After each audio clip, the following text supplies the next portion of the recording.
Right now, let's return to our main story this hour because thousands of people are fleeing southeastern Australia right now amid more forecasts of the weather conditions that led to wildfires which have killed 18 people and destroyed more than 1,000 homes.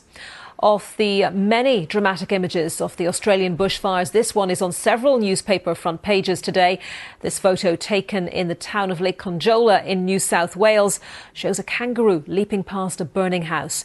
It was taken yesterday by freelance photojournalist Matthew Abbott, and speaking to the BBC, he described how he came to take the image. This was in Lake Conjola. I'd been working along the highway for most of the morning where the fire had jumped over, and I'd been photographing several sort of locations, and then I came into Lake Conjola where there'd been news of many, actually a couple thousand tourists trapped there, and I came down the main street, and this one house was on fire.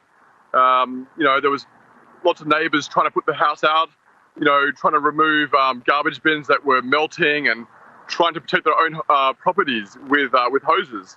So I was just there taking some photographs when I saw, actually a bunch of kangaroos were fleeing another blaze, and they just happened to hop right past this house that was engulfed by flames. So these fires, they're unprecedented.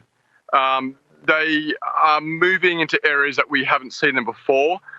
Australia is currently experiencing its worst drought in history, well, since European history, and this has provided very like a lot of fuel and very dry conditions, which is exactly what fires thrive on.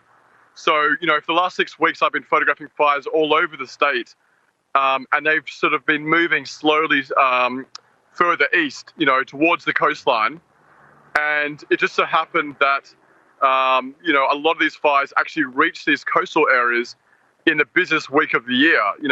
This part of the country is very popular with tourists, and there's thousands of tourists here basically on holidays that have been caught in the middle of these massive fires. It's a dangerous job. There are times when you're kind of wondering, should I go down this road or should I hold back? But I've been learning how to do this for quite some time now from other photographers that are much more experienced than I am. And so I'm just trying to make the best calls as I can. But, it's very important for photographers to be able to be there and see these things as they happen. And this image is probably, is testament to that. It's being seen around the world.